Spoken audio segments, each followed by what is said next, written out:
juntar três personalidades que, em condições normais de temperatura e pressão, não teriam muitos pontos de tangência entre si. Mas por conta do aniversário de 58 anos do golpe militar de 64 e das canalices, né, do governo Bolsonaro e da família Bolsonaro, foram notícia no início dessa semana, né? Por ordem de patente, eu vou começar com o general Braga Neto, né? Que emitiu uma nota pusilânime que é uma ameaça ao povo brasileiro e afrontosa à Constituição sobre o aniversário do golpe, né? Vocês já tocaram no assunto, o Marcelo deu uma pincelada no assunto, mas eu queria pinçar dessa nota alguns trechos que são mentiras escancaradas, né? Em que o general fala, como eu já disse aqui, né, que o movimento, entre aspas, para ele, né, como ele se refere ao golpe, foi um período de estabilização, de segurança, de crescimento econômico e de amadurecimento político. É uma mentira. Foi um período de turbulência, de violência, de arbitrariedade, de gestão econômica irresponsável, como o Marcelo bem pontuou aqui, que levou uma explosão da dívida externa, da dívida interna, e aí levou à hiperinflação, né? E outra coisa, falar em amadurecimento político em uma ditadura chega a ser alguma coisa ridícula, né? A nota diz que houve um fortalecimento da democracia. Onde eu sei, a democracia é sempre a primeira vítima de qualquer ditadura, né? O Braga Neto, ele destaca também o compromisso com a lei, com a estabilidade institucional e com a vontade popular. Outra mentira, né? O regime de 64 foi ilegal, criminoso, e se tivesse respeitado a vontade popular, por óbvio, não derrubaria um presidente constitucionalmente apto a assumir o cargo, né? Para terminar essa parte da nota, é importante a gente ressaltar o seguinte, que o Ministério Público Federal acionou a Justiça Federal para obrigar o Ministério da Defesa a apagar essa nota do site oficial da pasta. Tá? Então, a reação ainda existe, tomara que continue firme e forte, como tem sido até aqui. Né? Em relação a outra personagem, que é a jornalista Miriam Leitão, ela foi alvo do deputado federal Eduardo Bolsonaro, que não gostou dela ter chamado o pai dele, o presidente Jair Bolsonaro, de inimigo confesso da democracia, num artigo publicado no Globo no último domingo. O parlamentar usou suas redes sociais para fazer piada, né, com relação à tortura sofrida pela jornalista durante a ditadura militar. Tá? O filho do presidente compartilhou essa postagem relativa a esse artigo da Miriam Leitão e respondeu que ele sentia a pena da cobra, em uma clara referência ao caso de tortura, né? Quando a Miriam foi presa numa cela na década de 70 com uma jiboia, no escuro com uma jiboia. Em resposta a esse ataque do Bolsonaro, também políticos, celebridades, jornalistas e entidades se pronunciaram condenando o ataque e mostrando solidariedade à jornalista.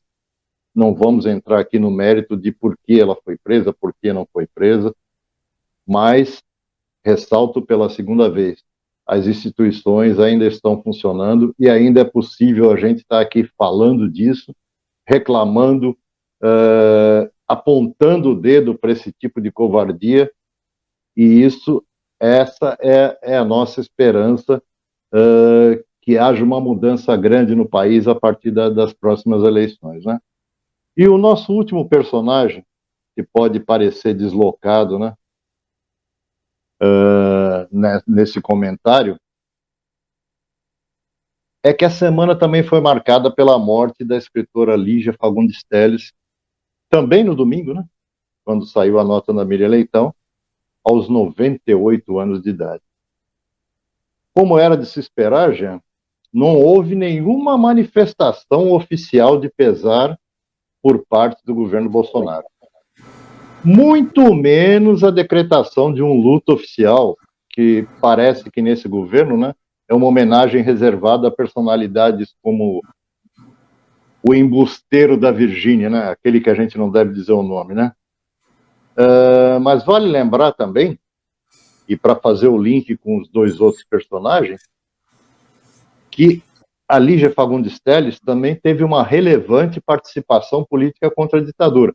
Não só nos seus livros, né, como, por exemplo, As Meninas, né, que enfia o dedo nesse assunto da ditadura, mas ela também foi uma das líderes do Manifesto dos Intelectuais contra a Censura, ao lado de outras personalidades,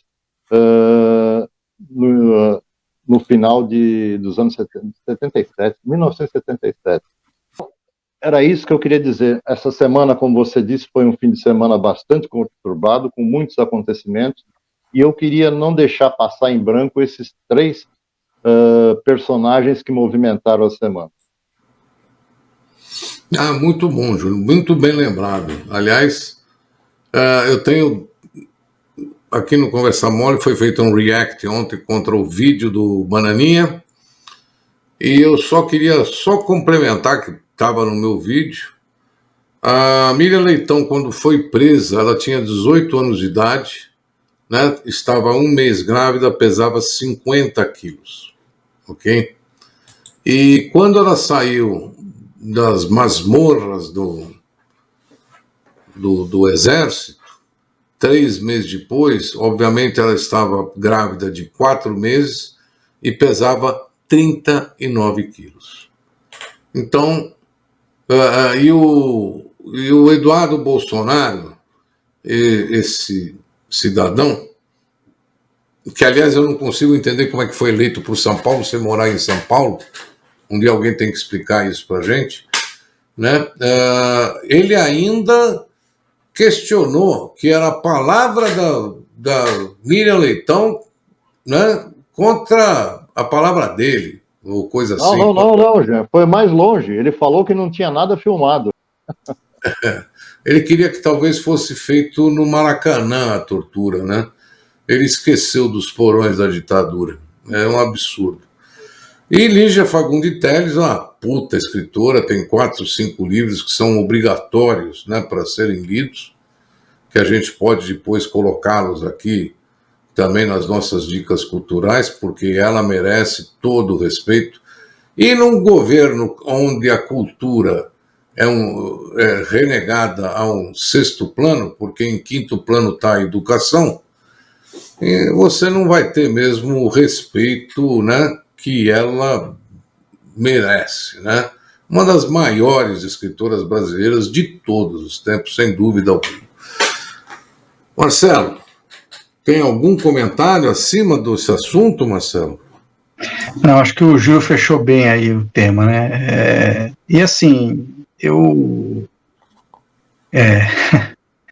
tô com medo do segundo turno, na verdade, no Brasil. Esse meu único pensamento é o segundo turno, porque vai ser uma escolha dura, mas assim, uma coisa eu tenho certeza, para mim é impossível votar em alguém que faz apologia à ditadura, alguém que homenageia ditador e torturador. Para mim é impossível.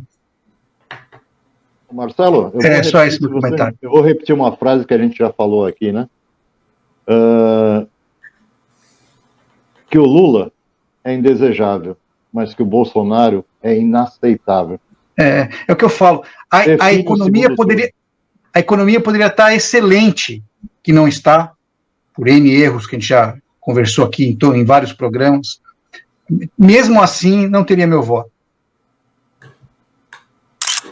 Eu só quero fechar esse assunto de hoje, que eu quero compartilhar com vocês rapidamente, eu não vou perder muito tempo, mas eu aconselho a vocês verem, pegar... Não vou passar o vídeo inteiro, porque é muito comprido, são 5 minutos, descobri que a maior divisão mas está no UOL, não é entre esquerda e direita, entre Mas é uma carta do Jamil Chad ao Eduardo Bolsonaro que é perfeita, gente. É perfeita. Eu vou... humano e o desumano. Com isso daqui tá o link aqui, vocês conseguem pegar e assistir isso daqui na íntegra, tá bom? Só queria deixar isso anotado. De alguém que foi alvo de tortura promovida pelo Estado numa prisão.